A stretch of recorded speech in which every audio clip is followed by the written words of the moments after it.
Have you been told by a practitioner that if this is the way your period shows up every month, that this is normal for you? Have you been told after having a child that the heavier period that you're experiencing is normal after you give birth? None of these things are normal. There is a standard of what your period should look like. Join us this week as we take a deeper dive into menstruation, what it should look like, how to care for it, and how this makes such a meaningful impact into your health. Hi, I'm Adrienne Irizarry. I am an Eastern medicine practitioner who is passionate about women's health and helping women live their best lives. My goal is to put you in the driver's seat of your menstrual health, offering period solutions for a symptom-free life. Statements made in this program are for educational purposes only and not intended as a substitution for medical consultation or advice. We do not claim to diagnose, treat, or cure any diseases. This podcast is inclusive and welcomes all gender identities. The focus of the program is on biological function, and we will use the term women throughout, but it is referencing physiological and social challenges for biology, not identity.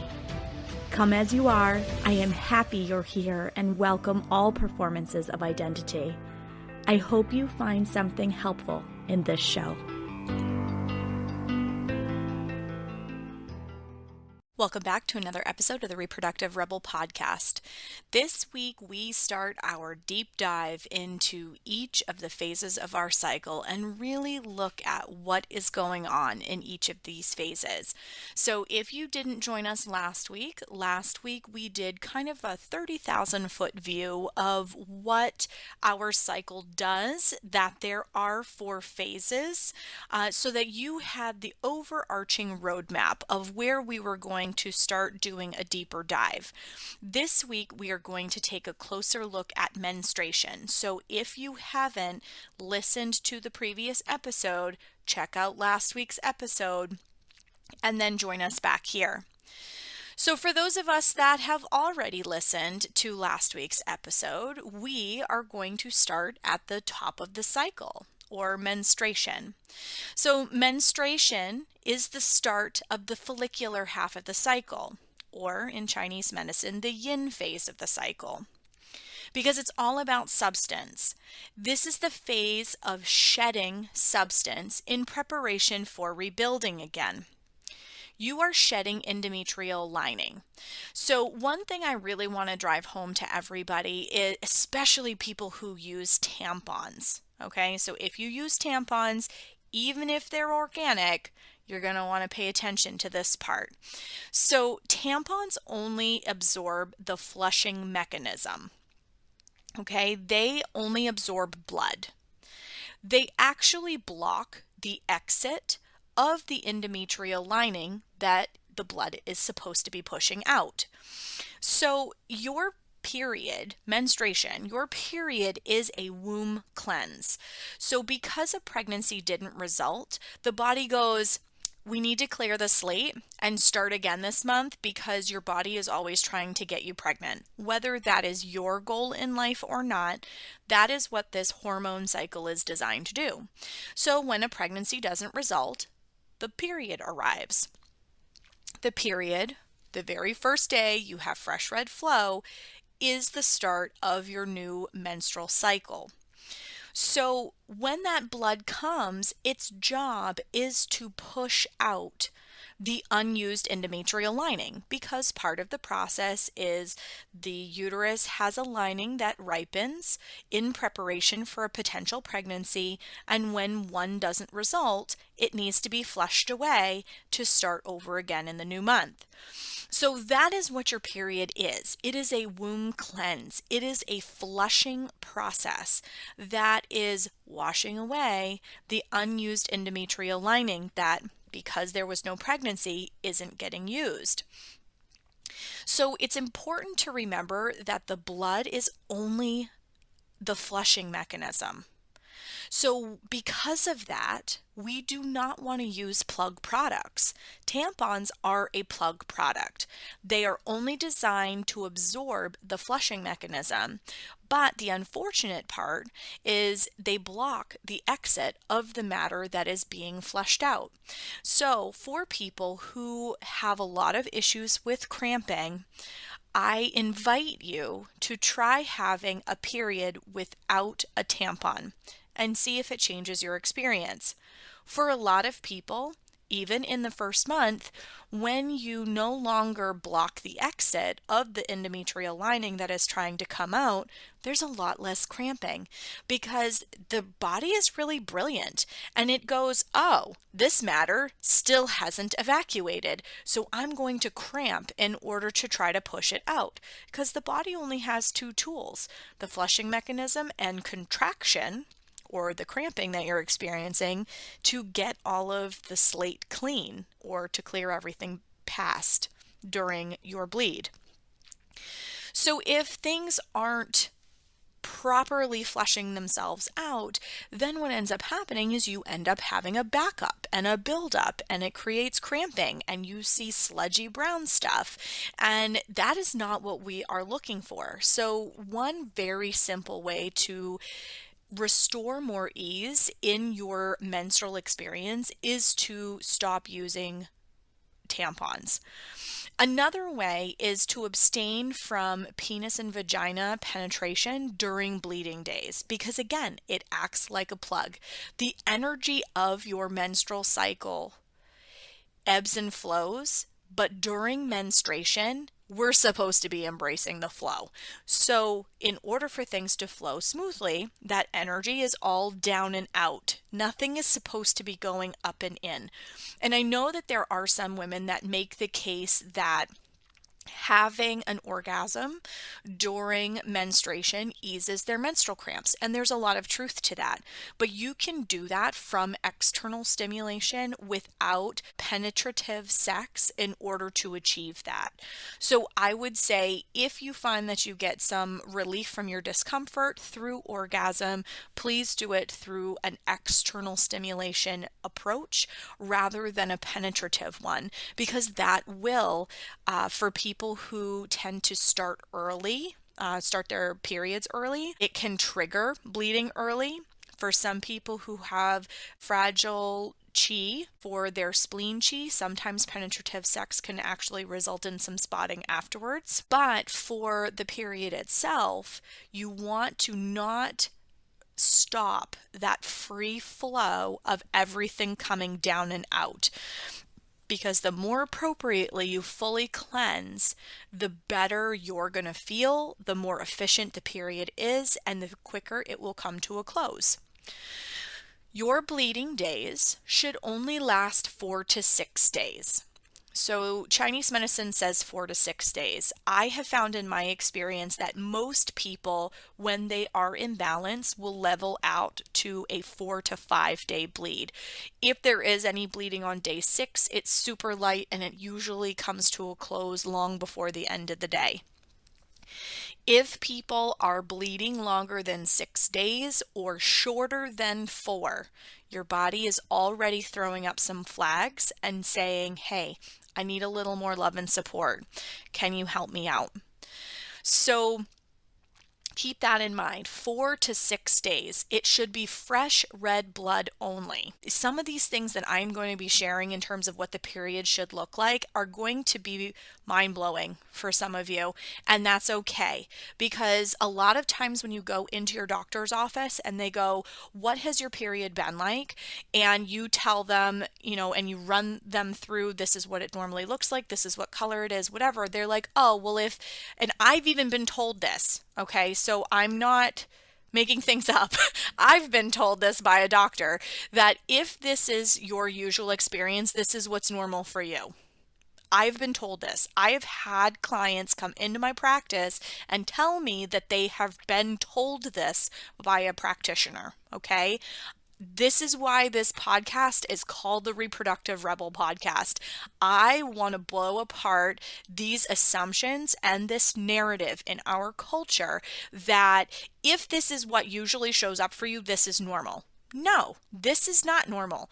Most of the symptoms that people experience during menstruation, cramping, all the mood swing stuff, the extreme levels of fatigue, none of that is normal. It is not normal.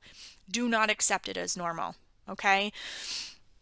What you want your period to look like, and yes, again, some of you are going to think that it sounds like I'm describing a unicorn, and that's okay. It is possible to achieve this. I am living proof, and clients who have come through my practice are also living proof that this is possible. So, 4 to 6 day bleed. It should be a nice soft bell curve in terms of how the flow appears.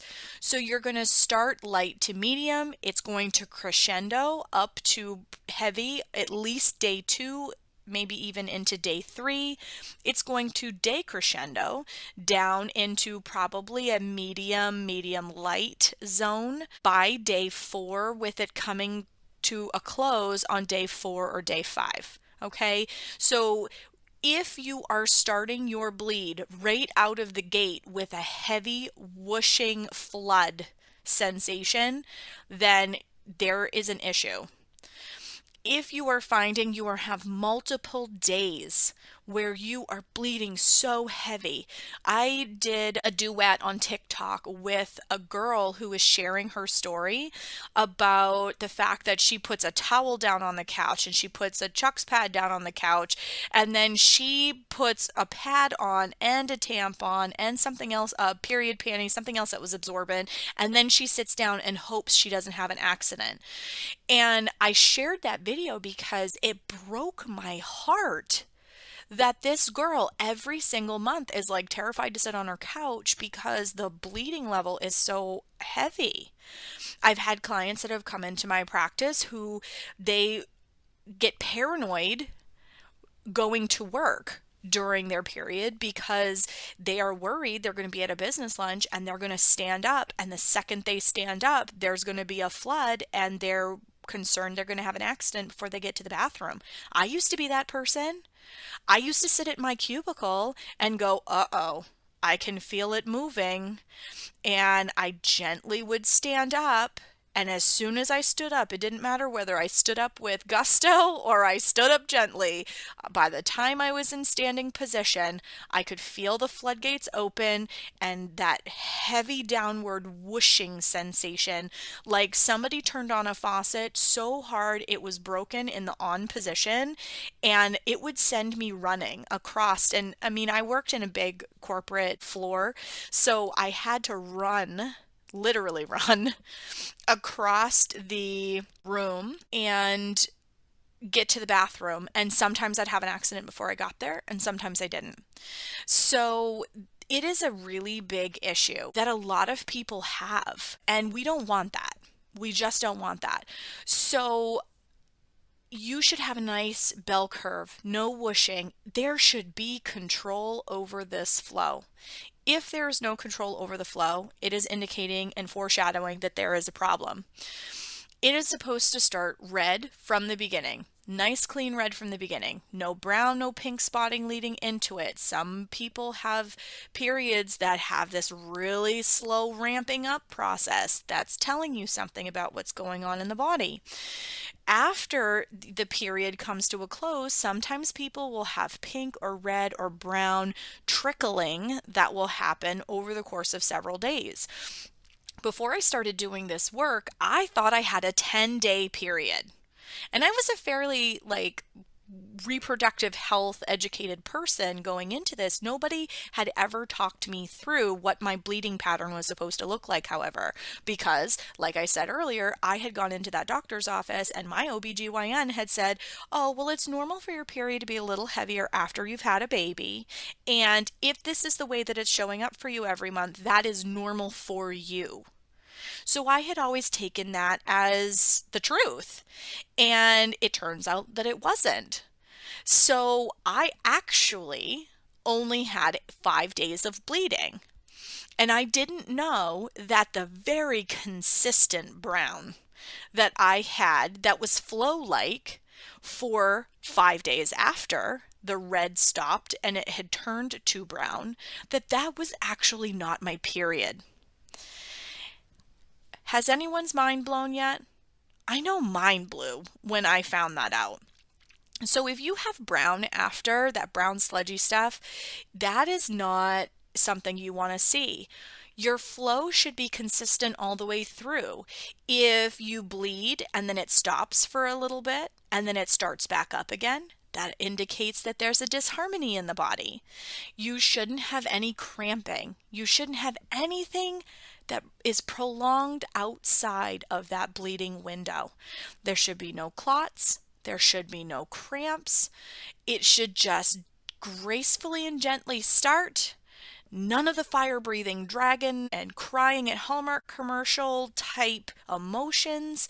That roller coaster part, we'll talk more about that when we get to the luteal phase, but none of that should be going into it, and none of that should be going on during it.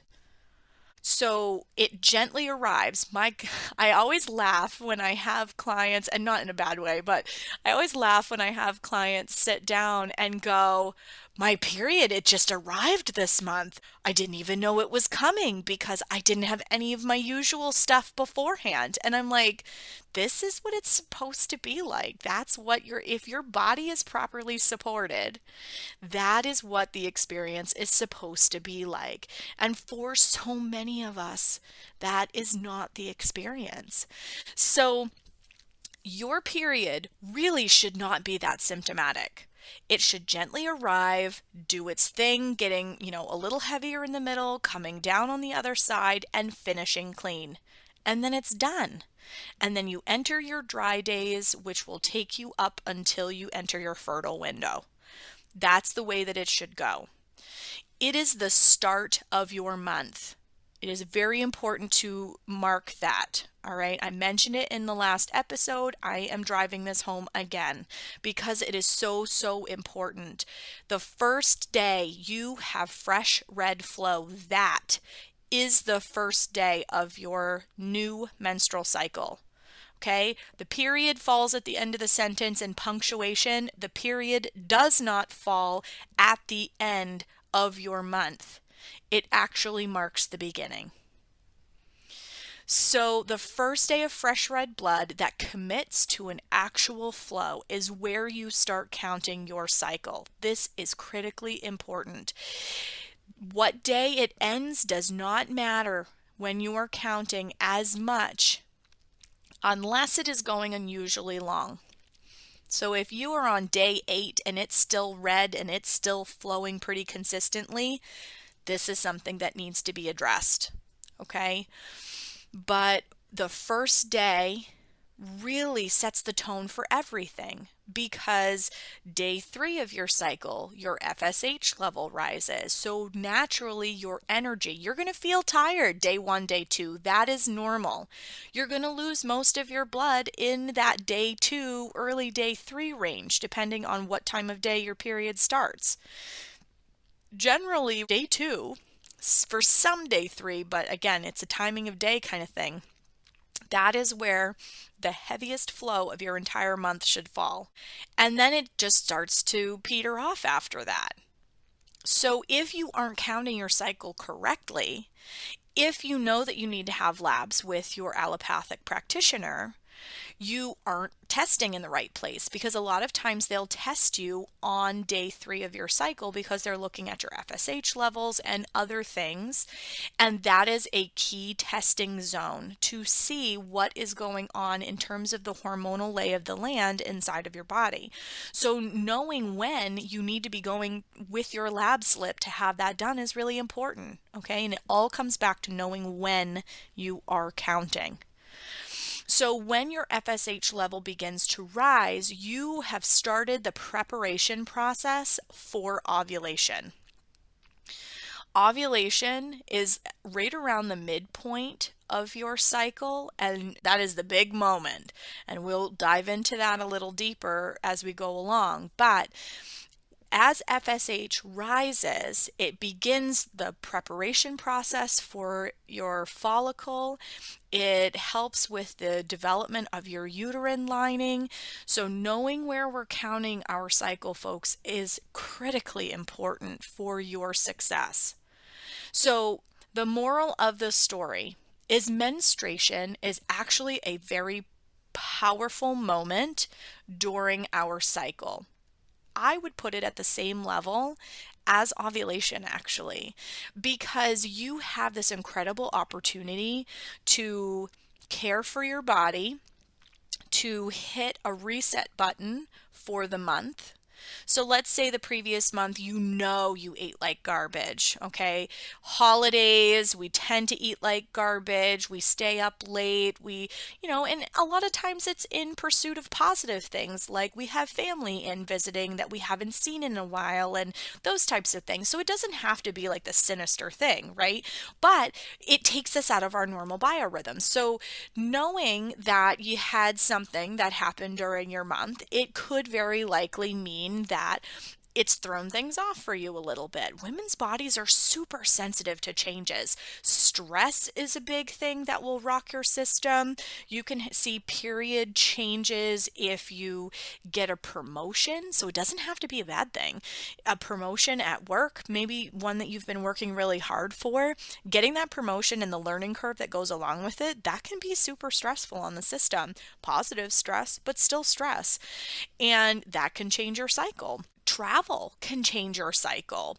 A death in the family, honeymoons, weddings, all those kinds of things, they change our biorhythm, and that can change the way that the cycle presents. So, if you have anything like that happens, menstruation is such a powerful opportunity to kind of level set everything for the month. So, how we care for ourselves during menstruation is so important in terms of setting the tone for how strong our immune system is going to be the rest of the month, how much energy we're going to have, whether we have symptoms that look kind of PMS-y and not feeling quite so great going into ovulation or even spotting. There's so many things that menstruation is this beautiful clearing of the slate to start over for the next month. And if we know how to watch for it, and we know how to care for ourselves during it, that is incredibly powerful. So I have a mini course called the Period Care Mini Course. It's really short and sweet to the point, but it talks really specifically about how you care for yourself during this phase of your month, because those 4 to 5 days change everything in terms of how strong you feel, how much energy you have, your immune system health, all of those things, and then how the next period shows up. So how we care for ourselves during our period and knowing what it's supposed to look like are so fundamentally important in women's health. I cannot drive that home enough. So if you want to have fewer symptoms during the month, learning what you need in each phase of your cycle now makes a huge impact on your experience with your period tomorrow and improving your health in the future. All you have to do is keep following these upcoming episodes, and we're going to take a deeper dive into each of the remaining phases of your cycle.